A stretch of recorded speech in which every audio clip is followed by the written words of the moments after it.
so eso nísìn báyìí ìwọ náà mọ bí sí gbogbo ẹja sí. So I want you to be very patient. I want you to be exemplary to the girl. Be kind, just like that. It's okay, mo ti gbọ́ màmí. Ẹ já máa lọ. Ọlọ́run adé fún ẹ ṣe. Àmì o. Bọ̀dá mi iṣẹ́ ẹ̀ sínú ilé mo ti ń kọ̀lẹ̀kùn látẹ̀ẹ̀kan. Ṣọlá, báwo ni? Mo wà mo gentle. Ìrònú kan mọ̀ tí ẹ bá. Mo máa ń ronú látara. Màámi, ẹ jọ ń bọ̀ ni ìwà tí màámi jọ ń bọ̀ ni. Fact.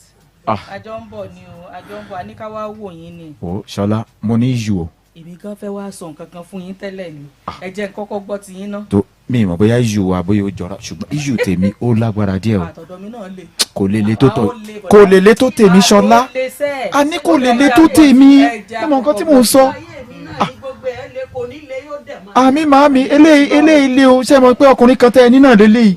Wo Ṣọlá ẹ̀rù bà mí o. Mi ò sùn mọ́jú kí n láhùn fún ẹ. Màámi mo di ojú kan ẹ mọ̀ kéèyàn fi 1.5 àìsùn. Ẹ dúró màámi ẹ dúró èyí kan fẹ́ wá sọ tí issue tọ̀dọ̀ tèmi mo ti wò pé tí n bá dọ́dọ̀ yín kí n wá sọ fún yín ni pé bọ̀dá mi ẹ dira o n tí mo rò yìí. Ṣọlá ẹ sọ ti yín ná. tí nice ju o tí over nice o ẹ̀mí mi ò dé o tí nice ju o. ọ̀rọ̀ tí mo bá yín sọ lẹ́ẹ̀kan nìyẹn o. Early in the morning Titi will come and wake me up with coffee. Mo ní gbé mi rógo nǹkan ti fẹ́ ṣe ọmọ màámi. Mo wá ń wo kọfí lójú ó lọ ó dé ó ní darling you are still kí ni máa tútù. Mo ní ó tún wá lọ ẹlẹ́ẹ̀kẹta tó dé so kó tó dé mo da díẹ̀ sínú kí lórúkọ ìyá àwọn ọ̀ṣẹ́ kí ni mo dànù pé mo ti mu díẹ̀ ń bẹ ẹ̀mí mi ń gbọ̀n because okay ó mọ nǹkan tó ṣẹlẹ̀ di ọ̀dà tí. mo ń bọ̀ bọ̀dá mi ẹ máa sọ̀rọ̀ lọ́mú. so wọ́n wò pé báwo ni irú sharp contrast wo lélẹ́yìí báwo ni sharp switch ṣe wá báyìí ẹ sọ pé mo dáràn ẹ ní mo ṣe tí ò dá mo ti bẹ̀bẹ̀ pé ẹ̀bẹ̀ yẹn ó gbẹ̀bẹ̀ wọ́n sọ pé ó lóun gbẹ̀bẹ̀ èmi ò dẹ̀ tí believe tán láàrin èmi àti ẹ now overnight yẹn ti wá ń fẹ́ máa overwhelm mi mo wá mo ṣàtúnra láti mu coffee mo pray ìjọ mo ti pray gbẹ̀yìn mo wá over pray sórí coffee half cup tó ní mo ti dá díẹ̀ mọ́ ń bẹ̀ pé tó ilẹ̀ náà gba tiẹ̀ o ànírèṣù o so mo pray mo bá mu coffee mo parí coffee tó ń ní there breakfast is ready mo ní ẹ má mà kàn á ò fẹ́ lọ fún mi kì í ṣàkókò yìí. bọ̀dá mi ẹ tún fẹ́ gbọ́ títí pè mí lánàá no ní last week àbí jẹta ìyàwó yín bá ní àǹtí Ṣọlá báwo dẹ̀ ni ọ̀rọ̀ kíní ṣọ́ọ̀pù yín tẹ́ sọ yẹn mo tiẹ̀ níbi mò ń wò pé bóyá tí n bá tiẹ̀ lè support yín pẹ̀lú 50,000 mo dé. Jésù ẹ̀jẹ̀ mi gbẹ straight. Màámi wọlé alúwà ṣé o fẹ́ gbọ́ tuntun. mo ń gbọ́. Títí ń pè bí sí. bọ̀dá mi ẹ̀ safe.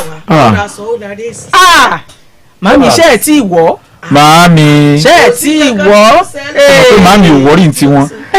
Ṣọlá bọ̀dá mi Bísí tó lóyún fẹ́ gbẹ́ẹ́ Títí ń pè Bísí ní ìmọ̀gbà tó ní nọ́mbà ẹ̀ o wọ́n ti ra nǹkan fún o. Kankan ò ní ṣẹlẹ̀. Àwòdà àmì o yes ẹ káàbọ̀ who is there. ìyàwó mi màmí alájà ó tún fọdé sí kúnlé mi tèmi bá mi. ẹ kúnlé mà. ṣàlàfíà grandma àwọn káàbọ̀ ma. ẹ sọ wípé ẹ máa wálé ẹ rí bójú ń ṣe ríre kété it's good to see you ma. mo ní bóyá ẹ tún lọ léèbó ni. ẹ mọ̀ pé mo lọ mo tún ṣẹ̀jẹ̀ náà ni. ẹ káàbọ̀ ẹ ṣe gan ni ma. Ṣọlá. ẹ mo máa gbé gbogbo àwọn nǹkan tí mo bá yín kó bọ̀ fún yín ó wà nínú mọ́tò níta. ẹni tí ẹ mọ̀ pé mo máa bá yín bẹ́ẹ̀ ni mo rò pé mo máa bá yín ní ilé mi nígbà tí a gbé fún yín. tẹ ẹ bá rí títí ṣe fún mi yóò mọ̀ dà fún yín gbogbo yín. àmì ọmọ dáadáa ni gbogbo ibi tẹ ẹ bá ti ń mú kúrò kò ní bàjẹ́ lágbára. àmì náà yà á lọ. ìmọ̀ ọmọ yìí sì wá jẹ́ǹjì náà ní bá ń ṣe dáadáa sí mi ní bá ń ṣe dáadáa a máa pè mí màámi ṣe ti lo grandma ṣe ti lo oògùn mo ti lo ẹsẹ. ẹ̀gbọ́n Ṣọlá ẹ wo ó dàbí pé èmi ò ní pẹ́ bẹ́ẹ̀ máa lọ ẹ ó dúró lè ẹ lọ. jẹun ṣe ti jẹun gbàtẹ́ dé ni. a ní fasting ṣọ̀ṣù wa. no ẹ jẹun kẹ́ tó lọ ṣé kí n bá yín pààkì. no ó sì máa tó bíi bíríbírí bíi lábẹ́ fi 9 ó dà pé biribiri 3 days ni 3 days. oúnjẹ yẹn á ti fẹ́. tó bá jẹ́ bẹ́ẹ̀ jẹ́ kí mi tètè Kúnlé Adékúnlé. yes ma jẹ́ tètè lọ ṣe fọ́n. mi mọ̀ pé ìwọ ló pè mí mo rò pé màmí ló pè mí mo ń try láti mo send message yẹn. mo ti rí kí ló ṣẹlẹ̀. mo wá ní pé tó bá dé a máa sọ̀rọ̀. mò ń gbọ́ mo ti dé báyìí. Títílayọ̀ Títílayọ̀ sá èmi ló mọ̀ pé. ẹ̀mẹ́ta sọ nǹkan tó bá fẹ́ sọ. mo fi jọ nítorí Ọlọ́run títí ń bá mi bẹ̀rẹ̀ títí wọn ní bẹ́ẹ̀ lẹ́bẹ̀ẹ́ka. no ó ní nǹkan tí mo fẹ́ sọ kò ń ṣe bẹ́ẹ̀ yẹn. ọ̀rọ̀ yẹn á ti close the chapter yẹn. o mọ nǹkan tí mo fẹ́ sọ. gbọ́ ó fún yàn lóyún kò sí big deal. ní sùúrù àti ti chapter yẹn àwọn alẹ́ pè mí last week. wọ́n ti bá mi bẹ́ẹ̀. ọ̀pọ̀lọpọ̀ àwọn èèyàn jẹ́ tún pé mo tiẹ̀ tún ti bẹ́ẹ̀. wípé àríró eléyìí. a fi ń dẹ́rù bọ́ lọ́rọ̀. ṣé Bísí ò sọ fún ẹ pé mo ti ń pè òun ni mò ń béèrè àlàáfíà mò ń béèrè kí ló tún fẹ́ kí n ṣe so mi mọ má ọ̀rọ̀ yẹn ò sí lórí tébù fún discussion. kò tẹ́ ń ṣọ̀rọ̀ yẹn gan mo fẹ́ sọ ọ̀nà kò sí lórí tébù is not. nǹkan tó tún fẹ́ kí n ṣe mi no ọ̀tọ̀ ní tí mo tiẹ̀ fẹ́ sọ. kí ló wá fẹ́ sọ tó fi ń ká ló lò ó kánjú.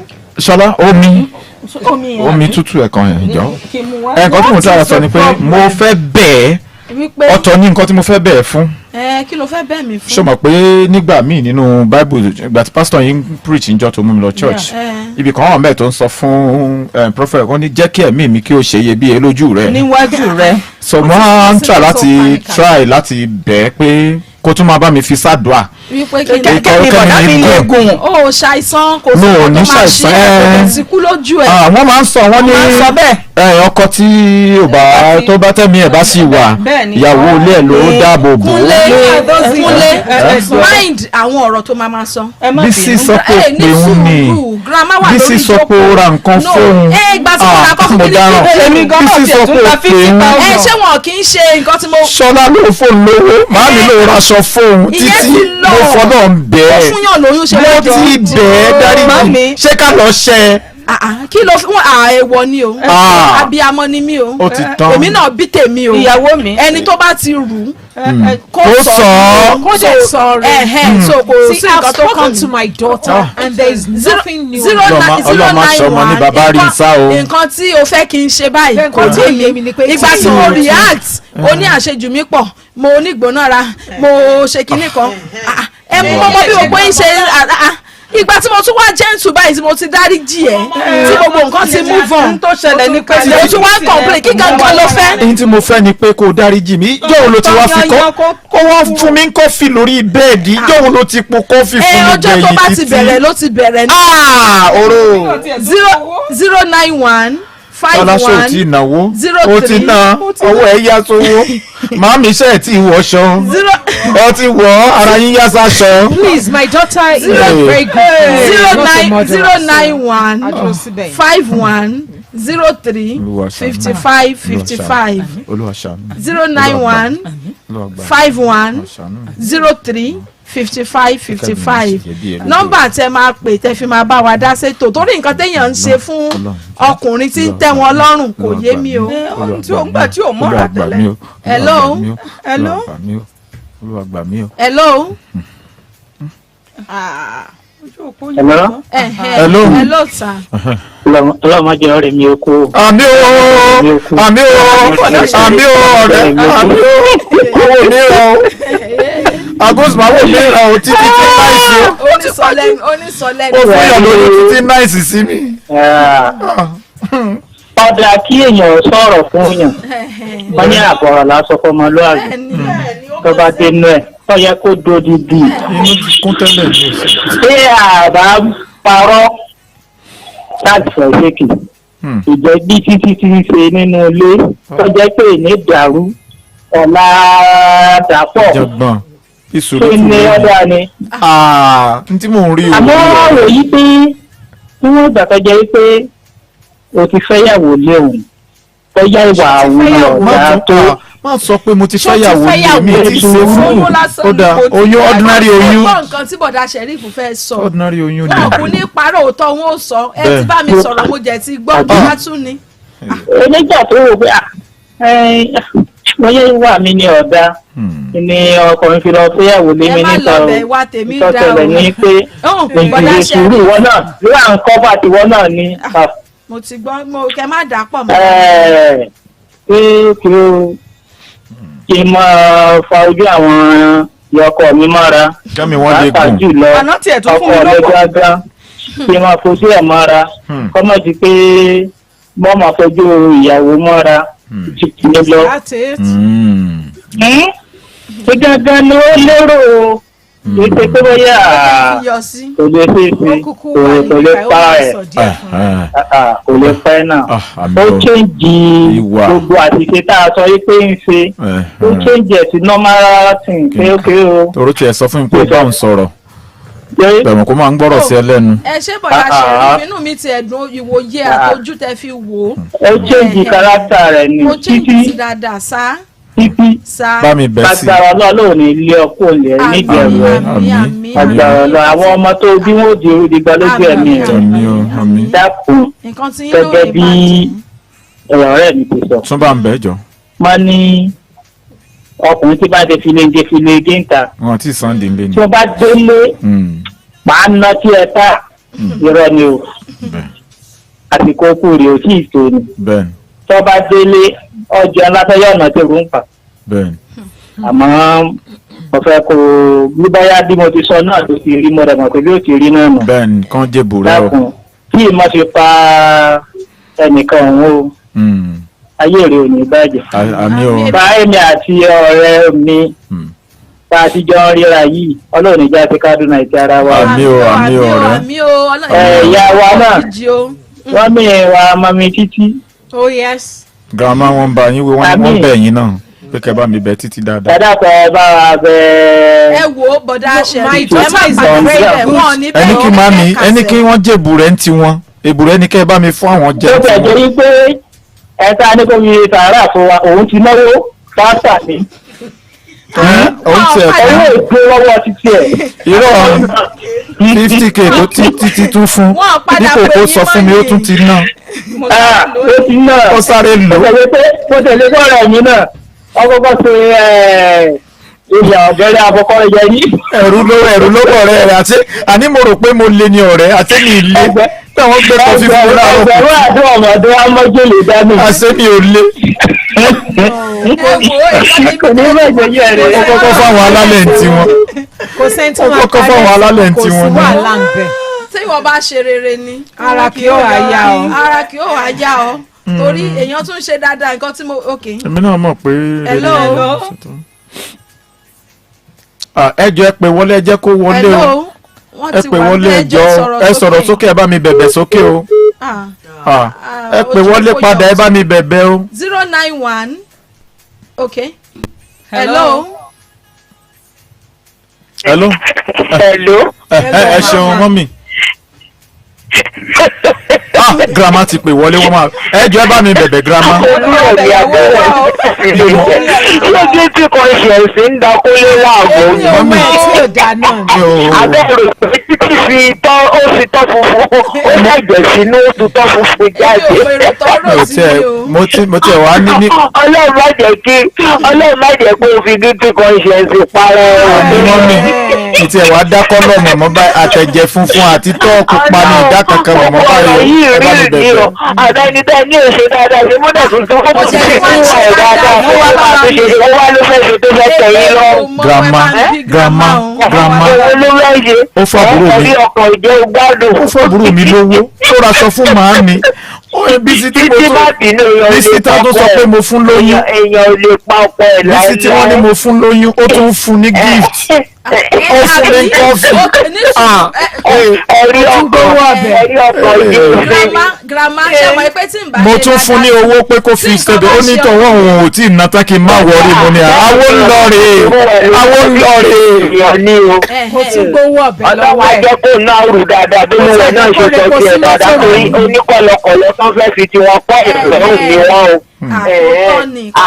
ó ti dá wọn ní fi láburú kọ́ wa lọ́rùn o. ẹ bá mi bẹ̀ wọ́n. ẹ̀yà ṣe dáadáa ni ẹ̀rí ọkọ̀ ò jẹ́ kí kó lè ṣe ni o. mo tiẹ̀ ti wá láìkì grandma gan sìn ìmọ̀mí ìyàwó mi àwọn mo tiẹ̀ fẹ́ rà pé mo ti wá láìkì wọn ju màámi gan lọ sìn torí wọ́n ń bá mi bá títí sọ̀rọ̀. oníkálukú láyé tiẹ̀. hello. ẹ káàbọ̀ ẹ bá mi bẹ̀bẹ̀ sókè. kí lorúkọ yín àti ibi tẹ́ ti ń pè wá mà. orúkọ mi ní Israel. bọ̀dá Israel ẹ bá wa dá sí sà. assistant. ìwọ̀n pé bíbélì sọ wípé kéèyàn má jẹ́ kí oòrùn ràn bá ìdílé. ẹ ṣe gan. inú mi ti rò pé. èmi á sọ fún yín pé àǹtí títí ẹ̀jọ̀ ẹ má bínú sọkọ yín mọ́. èmi ò bínú. ẹni ẹ̀mí ni èmi ò bínú mọ́. secret person. tẹ́ bá ń bá wa bọ̀ láti ọ̀sẹ̀ tó kọjá lọ ẹ máa rí i pé mo bínú lọ́sẹ̀ tó lọ yẹn gbogbo àwọn aráalé jẹ́ pè mí wọ́n lẹ́ni tó bá bẹ̀ tí ó bá gbọ́ wọ́n náà mọ àlè ní mi jẹ́ ń ṣọmọ àlè mo jẹ́ ti gbọ́ mo ti ń ṣe dáadáa. àwọn mi ti ń ṣe dáadáa. Màámi kò sí nǹkan tí ó ọkùnrin kan lẹ́mọ̀ ní. ṣàmọ̀ pé bíbélì sọ wípé kéèyàn fi àwọn òbí ẹ̀ sílẹ̀ kéèyàn wá sí ilé ọkọ ẹ̀ kán àti ọkọ tó kí wọ́n di ẹyọ kan. ẹ ti fi ilé òbí yín sílẹ̀ ẹ sì wálé ọkọ ẹ sì jọjọ yọ kan ọkọ yín ti ṣe mistake ẹ dẹ̀ dáríjì ẹ dẹ̀ máa ṣe dáadáa bẹ́ẹ̀ ṣe é ṣe tẹ́lẹ̀ kí ni pé kò ṣẹlẹ̀ kọ́lọ́run lè bá dáríjì ẹ̀yin náà gbogbo ẹ̀ ṣe tẹ́ ṣẹlẹ̀. dáadáa yẹn ni problem mi. èèyàn Ọlọ́run lẹni tó pè wá èèyàn Ọlọ́run ni wá èèyàn Ọlọ́run ni wọ́n ẹ ṣe gan púpọ̀ èmi ti gbà fọ́lọ́run kì í bá gèdè bá ní ká yẹ rí èmi ò ní mu kẹ́míkà àwọn nǹkan tó wà mí ní mu kẹ́míkà. lójú mi kan dáadáa tẹ́ ń ṣe yìí ṣe mọ̀ àti ẹ̀ níyàwó wa mu kẹ́míkà ṣùgbọ́n bọ̀dá mi náà. kọ́ máa mu tíì kí n má lọ mu tíì ṣe o mọ̀ pé wọ́n fi tíì ṣe kínní fún àwọn kan gbà. ẹ jẹ́ àsáré dé ojú ọjà. Màámi ẹ má máa jẹ́ ká máa pè yín níyà ọkọ̀ Bonvita Màámi ẹ ti ń gba gift rate ẹ fi ń gba gift lọ́tẹ̀ yìí ẹ̀mí mi ti ń gbọ̀n. Kúnlé fọkàn rẹ̀ bá a sọ̀rọ̀. ọ̀rọ̀ tí ẹ kọ́ mo ti ń sọ. gbogbo àwọn tó ń pè wá ṣẹ́ni tó bá lójú ọjà ok kí kó má tún dá mi lọ ẹ jẹ́ kó lọ máa lọ. Zungangishilana Jerusalema Ikayalami Gilondoloze Ambena Ìkànnì ẹni yìí ní kẹ́ máa gbọ́ ọ̀nà 103.5 ọ̀nà 103.5 FM ìkànnì alápọ̀nlé ni wá. láì dènà pẹnu umrah àti hajj níléeṣẹ́ aljanna travels wẹ̀lẹ́múni alhamdulilayi rabbil alamin gbogbo àwọn tó ń bá wa rìnrìn àjò ló ń kọ sára tí wọ́n sì ń dúpẹ́ lọ́wọ́ Ọlọ́run ọba Allah láì kábàámọ̀ nígbà kọ̀ọ̀kan ilẹ̀kùn tún ti wá sí fún ìforúkọsílẹ̀ hajj 2025 tó fi mọ́ umrah ramadan tó ń bọ̀ lọ́nà dẹ̀dẹ̀ yìí àwọn èèyàn ti ń forúkọsílẹ̀ gbogbo àwọn tó ti ń bá wa rìnrìn àjò ló lè ròyìn pẹ̀lú ìgbádùn àwọn òtẹ́ẹ̀lì tó ṣàrà ọ̀tọ̀ tí ò jìnnà sí haram ní Maka àti Madina oúnjẹ tó dọ́sọ̀ lójoojúmọ́ tó fi mọ́ síyára ọ̀fẹ́ fáwọn alálàájì wa tó bá ti wáyà yẹn má fàkókò játa àmọ́ èyí tó bá wù yín nínú ètò hajj 2025 basic executive standard tó fi mọ́ vip wà ńlẹ̀ ẹ kàn sí aljana hajj and umrah services nigeria limited lórí iléeṣẹ́ wa tó wà ní navada plaza 140/142 liberty road elewure bus stop ìbàdàn tàbí kí ẹ pè ẹ̀rọ ìbánisọ̀rọ̀ yìí 0904-444-4945 tàbí 0703-711-7801 àṣepé iṣẹ́ bí ẹni fẹ́ràn jẹ̀kọ́ ní hajj àti umrah ní aljanna hajj and umrah services limited. gbogbo làkókò àti ìgbà wà fún. Ìgbà lónígbà ń lò, ìgbà yíyẹ wá. Ẹ kú àmójúbà ètò tuntun níkànnì yìí. Ọ̀nà 103.5 FM ní gbogbo ọjọ́ ìṣẹ́gun Tuesday. Lètò yá máa gbìnàyà láàrin aago 10 àbọ̀ sí 12 àṣálẹ́ gbẹ̀rẹ́. Lábala lètò yìí. Abala àkọ́kọ́ ni ẹlẹ́lẹ́tù rẹ̀. Abala yìí láti máa gbé yín débẹ̀ tá máa gbà sí yín la. Kẹ́ ẹ lè gbàgbé ìrònú yín. Ká gbà fọ́lọ́run labala kejì. Abala yìí láti máa gbẹ̀rẹ̀ wá níyànjú pé gbà tó lè kì í pẹ́ lọ. Àwọn akíkanjú ẹ̀dá ni máa pẹ́ lórí ilẹ̀. Torí pé bá òkú ìṣe òtán. Ìgbà yíyẹ wá. Òun lè tó tá máa jaládùn ní gbogbo ọjọ́ ìṣẹ́gun Tuesday. Kọ́lá Akíntọ́lá ọmọ bàbá wọ́tà látọ́kùn ètò lọ́jọ́ ìṣẹ́gun tó ń bọ̀. Ẹ má ṣaláì gbọ́. Ìgbà yìí á tù wá lára pẹ̀sẹ̀. Ìgbà yìí á tó wá o, àsìkò yìí á.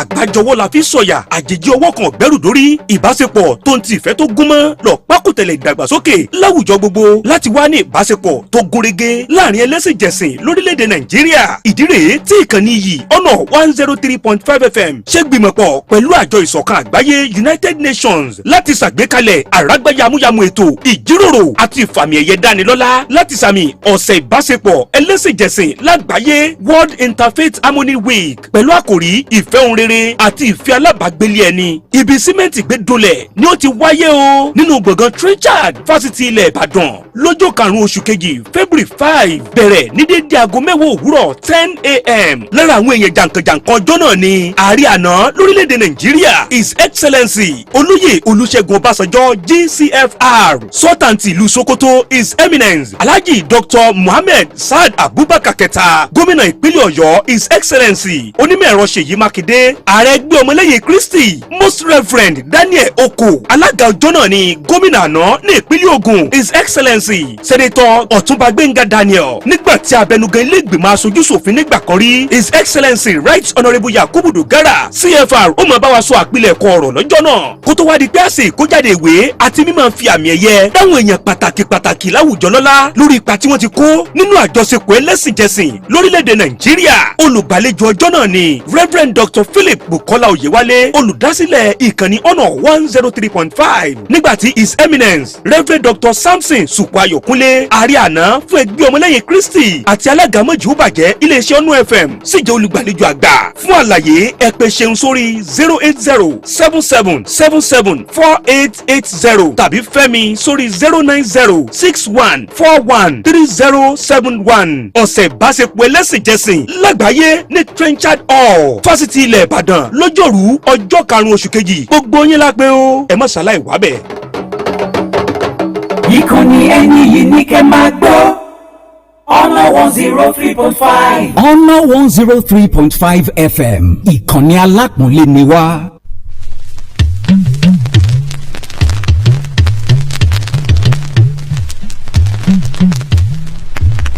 ọ̀rọ̀ ọkọ pẹ̀lú ìyàwó ojú Olúwa ló lè tó.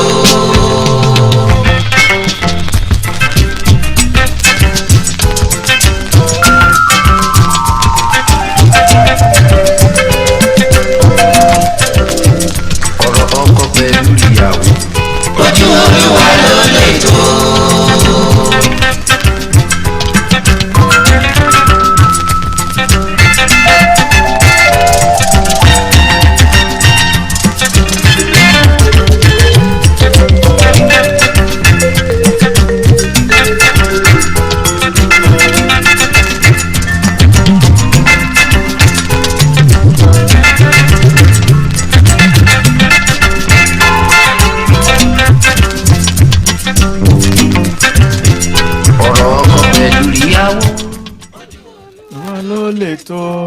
ojú girama gan lè tó. ojú everybody ti ń tó ojú ilé ẹjọ́ gan lè tó ojú ilé ẹjọ́ lè tó. ìṣọlá sá ẹrú bá ṣọlá ni. Real Talk with the ladies plus one. To those joining us who have joined us on Facebook, and we hope a lot of people will also join after this time. Queen Bella, good afternoon, ma. Thank you so very much. Adebayo, Timileyin, T-Money, very nice. T-Money, okay, T-Money. Baba from Ojo Hospital, Yanofa, Ṣé púpọ̀ tẹ́ darapọ̀ pẹ̀lú wa. Àfà abániṣe láti Soka. welcome ma ẹ ṣé púpọ̀ sà. àfàbàníṣẹ́ láti sọ́kà wọ́n ní good afternoon bóró bẹ́ẹ̀ ṣe ń darapọ̀ pẹ̀lú wa ni a máa fẹ́ feedback yín response àti reaction yín lórí nǹkan tá a mú wá lónìí. So welcome back. The show is still Real Talk with the Ladies plus one. And this time we want to talk about forgiveness. Ìdáríjì and how it affects our mental health. Forgiveness and our mental health. Okay, in that just concluded drama, we saw what happened between Kunle and Titilayo. A rí pé Titilayo all of a sudden ó dàbí pé Títí ti wá ó ti change. ó ti ń ṣe normal, ó ti ń ṣe dáadáa. And change yẹn gan wá ń call fún suspicion. A rí pé kí ló ń ṣẹlẹ̀ gangan overnight ṣe mọ̀ kí ló lè ṣẹlẹ̀. So today tabade psychiatric hospital recently mo sọ fẹ́nìkan mo ní a ní láti visit psychiatric hospitals because news táwa gbọ́ ni pé wọ́n náwọn obìnrin ló pọ̀ jù ń bẹ̀ and cases tó pọ̀ jù ń bẹ̀ ni pé tẹ́ bá béèrè pé kí ló mú yín wá bí ọkọ mi ni kí ló mú yín wá bí boyfriend mi ni àwa rí pé most gbogbo àwọn case tó rọ̀ mọ́ mental health àwọn obìnrin míì gan tí ò sí ní admission sin ní psychiatric hospital obìnrin mi ò wà mentally sane mọ́ because àwọn nǹkan tí à ń go through emotions tá à ń go through and àwọn nǹkan tó lè jẹ́ kó ṣẹlẹ̀ sóbìnrin pọ̀ considering our hormonal changes every month and now káwá join issue ọkọ ti ọmọ and every other person. So today it is important to talk about forgiveness. I will start with Grandma. When we talk about forgiveness, and this forgiveness now, we want to center it around, infidelity. A man who has a child outside the marriage, what should be the reaction of the wife? Because over time, we choose not to forgive, and we've seen what has happened to us and what is happening to a lot of women around the world. So now, what should be the reaction of a woman to infidelity, especially when the man has a child outside the marriage? You see, infidelity is not always the case, but does a woman know how to cook? Yes, because you see, when Titi now came and she was good to everybody in the house, he Adekule himself, the conscience was not clear because a guilty conscience need no accuser. You need not to accuse him. You started doing good. And to me, my belief is that everybody will say, Titi ni suru now, ni suru. She and begins comrade, do you know I did not trust Titi? Yes. You didn't trust Titi. I did not trust me. I trust Titi. I did not trust her. I trusted because her. Moving from this side to the other side. No. Not forgiveness take time. So if it is not taking time, I don't trust it. Me, forgiveness is not taking time with me. Yes, me, I agree with Titi. Honestly speaking, even before Titi complained, if I were Titi, that's what I would have been doing. Okay, because of your religious background and your perspective. Well, it could be so. Situations like that, because that's the way I see it. You were actually expecting it because someday. Basically, from the outset, you already knew that anything that could happen. So you already had, the expectation kind of cushion effect. Exactly. I just feel that somebody all the time you tell somebody, look, ni suru. And entoba ni suru woni to ba gbokuta kano ajina ni. And she just decided, what will I do to these people? Everybody is saying I'm bad. Okay, let me be good. And now Titi is good. And you people are complaining again. Your conscience was not clear. And Grandma, did you wear your clothes she bought for you? Kia Grandma has what you want to Grandma be exactly. Yawo mommy that was not doing good to me before. Now she's doing good. All of a sudden she's doing good. So to me I trusted her. And I tell you, because I trusted her, even if she has any intention, I'm telling you, okay. Now we want to center this around having a child outside the home. Ìyẹn ni pé ọkọ tí ó lọ fún yàn lóyún outside marriage, kí ni reaction ìyàwó ẹ̀ yẹ kó jẹ́? A bẹ̀rẹ̀ conversation in last week Títí react ó bínú ó kí ó fara bínú gan gbogbo èèyàn bẹ́ẹ̀ all of a sudden títí kan jí lọ́jọ́ kan ó bá dédé nice. So now I want to talk about forgiveness. How swift ni ó yẹ kó rí and she understand reaction so sweetheart please let's have sweetheart come Ray. All right. Okay, just like what Ray said before, she handed over to Ajia. Forgiveness does not happen swiftly. Suddenly. That's right. It doesn't happen suddenly. If it is a genuine kind of forgiveness, it is something that takes time, because number one, the person forgiving has to process the emotion. Questions are asked, okay, feelings are examined, and then with due process over a period of time, you can begin to consider, okay, maybe you now start seeing some of the good things this person had done for me over time. Okay, let me see, because this person has been here for me and then he has messed up. People are telling you a lot of things, but you have to detach yourself from what people are saying, because I have noticed that over time when things like this happen, people will tell you, just take it in your stride. You just have to let it go. It doesn't happen like that. So when it happens so suddenly, it has to be questioned, really. So forgiveness doesn't happen on time, but it is something that we ultimately have to do at some point when it happens. Because when you forgive, you are not even forgiving because of the offender. You are doing the forgiving thing because of yourself. For both of you. Because most times, you see people losing their mind, people losing it out and giving up on every other thing because they fail to forgive. And the truth is, not forgiving that person will sometimes not even make any difference.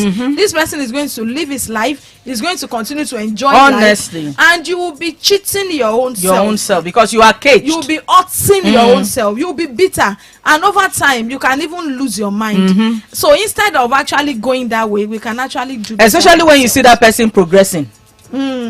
You see that person progressing. The fact when you break up Pelu ẹ kò mean pé nǹkan máa life ẹ máa stop. Yeah. Hello. Yes sir. Pẹ̀lú gẹ́gẹ́ bẹ́ẹ̀ ti sọ, ìdáríjì kìí ṣe kíákíá. Ṣùgbọ́n ó ní ọ̀dọ̀ ẹ̀tọ́jẹ́ wípé èèyàn bá ń bá rìn, bóyá ìyá rẹ̀ ni àbí àwọn ọ̀rẹ́.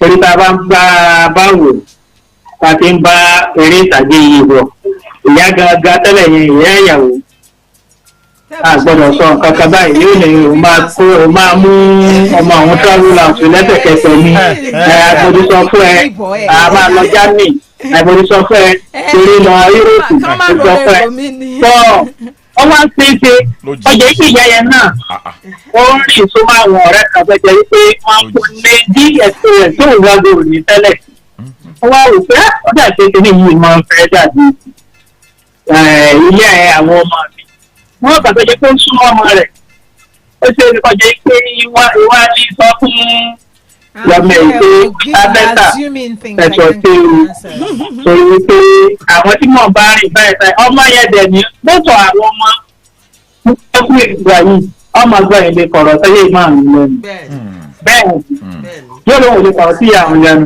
ó ṣe é kọjá pé àgbáyìí ìyẹ́ ibi títí fọ́lò tó náà ti sáré change. So, okay, now to Pastor Fuji, please, let's have you. Well, for me, forgiveness is something that it's a command from all the holy books, and because one will belong to one side or the other. Around the conversation, please. Yes. Okay. So anybody ní ibikíbi tó bá wà ẹ ti mọ̀ ẹ pé ó máa ní ẹ̀sìn kan tó ń ṣe tàbó mi definitely gbogbo ẹ̀sìn ló fọwọ́ sí ìdáríjì ṣe rí kókó ìdáríjì substance ìdáríjì ni ìrònú pìwàdà now ìrònú lè wà kó má sí ìpìwàdà and that is where it takes time for the offended, for the embittered to take his time. Bó ṣe ń ronú òun náà máa wò pé ṣé ní ń pa ìwàdà àbí kò pa ìwàdà ó máa help process forgiveness. Forgiveness is not something that should be sudden if it's going to be real. Yes, the beginning á bẹ̀rẹ̀ níbì kan ṣùgbọ́n máa lọ gradually ni bó ṣe ń lọ gradually yẹn ni ẹ máa rò pé ṣé ìwà yìí ń padà àbí the same thing ló ń wù níwà. And forgiveness rate I help both parties because ẹni tí bí náà bó ṣe ń gbìyànjú àti forgive ó máa ràn lọ́wọ́ láti unburden láti ventilate láti release ara ẹ̀ because tó o bá dẹ̀yàn mọ́ prison ọkàn ẹ̀ ìwọ gan o ti di aṣọ́gbà ẹ̀wọ̀n nu. ẹni tó ní kí èèyàn máa lọ. torí ìwọ náà ò lè kúrò lójú kan and one thing that most people are not doing that I think they should do is cry out for help. It helps better that way, it's safer. tó o bá ti lè dá nǹkan ṣe pariwo síta fún ìrànlọ́wọ́ ó bẹ́tà kó pariwo síta kan ràn ẹ́ lọ́wọ́ ju kí nǹkan ṣe é lójijì kan ṣe máa ṣùgbà ẹ̀ lọ ó lè bá ó dẹ̀ lè má bà mọ́. And that's why you should, once you get to a point where you really cannot handle it and you excuse me please let's take you're always complaining about it, then speak out and open up. Hello. Mama Olúrẹ̀mí. Hello ma. Yes ma. Olúrẹ̀mí Adérẹ̀mí láti lè fẹ́ ṣe rí ọ̀rọ̀ tẹ́ sọ in fact help gan ni òótọ́ ni torí kò sí nǹkan tí ò ṣẹlẹ̀ rí bẹ́ẹ̀ gẹ́gẹ́ bí nǹkan tí ọ̀pọ̀ ṣòfòlù rẹ̀ sọ ṣe rí tí nǹkan bá ṣéyàn kéèyàn cry out ó bẹ́ẹ̀ ju kéèyàn die silently èèyàn kan máa rù ní láìkárùn ṣé yẹ yín téèyàn máa gbìn téèjì ò ní wọnú èèyàn nítorí ìfẹ́ ṣé yẹ yín wọ́n kàn pààyàn sára ni then téèyàn bá èèyàn ìbẹ̀ tún ní fàìdí ẹ̀ yìí sì dáadáa téèyàn bá níyà ọkọ̀ ọdún vita ṣé yẹ yín tó jẹ́ pé wọ́n á rí i pé ẹ̀fọ́ ṣálẹ̀ kan bá rí àárín èèyàn àtọkọ tó jẹ́ pé burú yẹ gbọ́nà ọlọ́mù because gbogbo ẹ̀ náà ti máa mọ̀ ó tó di wípé ó hàn síyàn àyàfi kéèyàn fúnra ẹ̀ ní sùúrù téèyàn bá fúnra ẹ̀ ní sùúrù ọlọ́run má jẹ́ kéèyàn da àwọn ọmọ yẹn sílẹ̀ fún yàjẹ́ torí nǹkan ọ̀dọ́ ti gé ọmọ lọ́wọ́ náà ṣóyè yín ṣe èèyàn la wá túnra mú ọlọ́run dẹ̀ máa ṣe èèyàn tó kàn máa da ìdílé ìjókòó kéèyàn náà níṣẹ́ ṣóyè yín bẹ́ẹ̀ yẹn èèyàn tó wá fit tight tó báwọn yọ ọkọ̀ bọ́ǹbì tàìwọ́n ọlọ́run mú gúrúyẹ wọ́n pọ̀ tọ̀tọ̀tọ̀tọ̀ kí ni wọ́n fẹ́ àti téèyàn bá ti fàgbòfegbó àjòkò ẹ̀ sílẹ̀ ṣóyè yín bẹ́ẹ̀ yẹn èèyàn àjòkò ẹ̀ sílẹ̀ bọ́ sí rọ́ ni àtojúbọ̀ ọmọ wọn ni iṣẹ́ ìdẹ́rì nǹkan wá fún yín níta tó máa jẹ second kìíní yẹn ó lè wá wọ́ọ̀sì dèèyàn lọ. Ó lè wọ́ọ̀sì jùbọ̀ fún ọ̀ nílé cry out nítorí ojú á máa tì wọ́n àní ṣìrè lágbára ọlọ́run. Ẹ ṣe máa ẹjọ́ ẹ̀yin gan ni thanks for your time. Ẹ ṣe yes ma. Ẹ ṣe púpọ̀ ma. Yes ma. Dr. Katie, considering betrayal, and sometimes aggressive behavior and words of insensitivity from the side of the man, how should women handle forgiveness?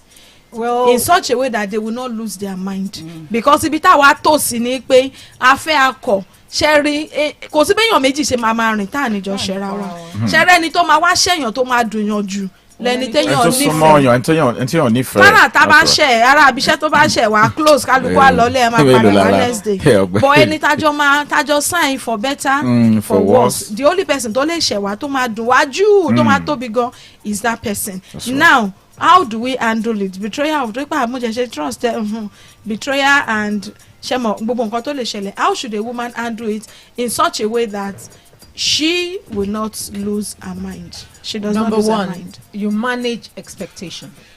In a relationship, the ideal is that there should be perfect trust. But if you've heard in history that it's possible for that man to you can never give your best when you're not secured. Trust is security. Okay. So now the question now is, if the shoe is on the other feet, a woman is impregnated because is impregnated by another man. I've seen men, I've handled cases where armed robbers came to the house and raped a woman. The man wept and wept and wept until the wife had to pack out. So if the shoe is on the other side, will the man also forgive and bring the child home? The other thing we're not considering is the other lady now. She's outside a home, she's pregnant. During pregnancy, hormonal issues will also be there. She would need care. Is she now in her father's house, or she's living alone in a space where she's not cared for? Should it be that the man should exit the home for some time to go and take care of a pregnant woman that has been neglected? So what we are saying, I think, is for everybody to understand that for forgiveness, to me, forgiveness can be almost immediately. Why do I say so? I'm saying so because forgiveness means give. You mean forgiveness can be almost immediately? Yes, I'm saying it. Do you know why I'm saying it? Forgiveness simply means giving up that particular issue for the sake of something that is greater. If what is greater in my life is my religion, and I know I don't want to risk going to hell by my own religion, I'm ever going to let you go. Excuse me, because there's Corrie Bloom. Yes. Boom. That the people, the narcissist that murdered her family, 10 members of her family, she had to forgive. So if you have, I'm telling you, this is the truth. Wait, it's real talk. So it's real talk. It's real talk. Saying forgiveness can be almost immediately. Yes, depending on the mindset of the woman. Let me tell you, that is time what I said. No, time. You see, it is easy to forgive. It is not easy to forget. Those two words, don't join them together. Wait, you asked me a Grandma, question. Yes. I'm telling you the truth. Don't join them together. ẹni tí ìjà ọba dé bá ló ń pèrè lọ́kùnrin wọ́n ní pẹ̀kí ni mo kó bàrà mo yà èèyàn kó níbi tó ti lé ní sẹ́rí àwọn ìṣẹ̀lẹ̀ míì máa ṣẹlẹ̀ ẹ máa wá forgiveness kiri spelling ẹ̀ nìkan lẹ máa rántí ẹ̀ rántí áàtì ẹ̀. No. You will I agree with basically you need people around you. Excuse me. Let me conclude my. You can easily as much as that. Somebody hurts you as much as that. Let me conclude. Perspective Dr. Katie. Allow her to conclude. My question is That's this. You can sin against me. I forgive you. It does not mean I'm going to continue in life with you. Yes. It's a choice. It's a choice. Because you don't forget. Forgiving is different from forgetting. Forgiveness. Wait, Dr. Katie. In the case of Adekunle, he had been going out with different girls. He had been bringing girls home. Do you get what I'm trying to say? So it is not a strange idea to that home. He has been having a lot of support from the stories we've been sharing. So that means it's not a strange thing. There are some men that their wives already know that. Dr. Katie, please, we have to go. To everyone who joined us on this show, I want to say a very big thank you. I would have liked to take us, but we cannot. We do hope we'll continue the show next week. Please join us, and the conversation can actually continue on our social media and at Honor 103.5 FM. Let's do this again next week, same time, same station, Honor 103.5 FM. My name is okay. Before I sign out on this show, tomorrow, just tomorrow, we'll be at Trenchard Hall, University of Ibadan, to celebrate something very significant and of importance to us, World Interfaith Harmony Week Conference and Awards. And I tell you, we'll be, the theme is the love of the good and the love of the neighbor. Our own governor, His Excellency Engineer Seyi Makinde, will be there. His Excellency Olusegun Obasanjo will also be there. We have a lot of dignitaries, and I can tell you for free that His Excellency Honorable Yakubu Dogara would actually be there, and I tell you, it's going to be insightful, it's going to be great, it's going to be explosive. Let's come one, come all. A seat is reserved for you. We are not negotiating that. You have a special seat in Trenchard Hall tomorrow. Thank you so very much. Let's do this again. We'll meet again tomorrow, please. Let's do this tomorrow, 10 a.m. I am Rachel Oluwafemi Oladipupo. I am comrade, the only comrade in the house. There is difference between forgiving and forgetful. And I'm sweetheart. Please keep forgiving. Well, I'm Olutola Shefolue, Pastor Fuji, the significant one. If you are when you to need to mayira yika ko sinti olishele.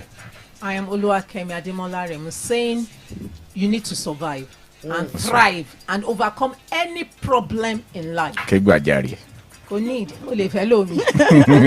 Hey, so we'll come your way. Enjoy the rest of your day.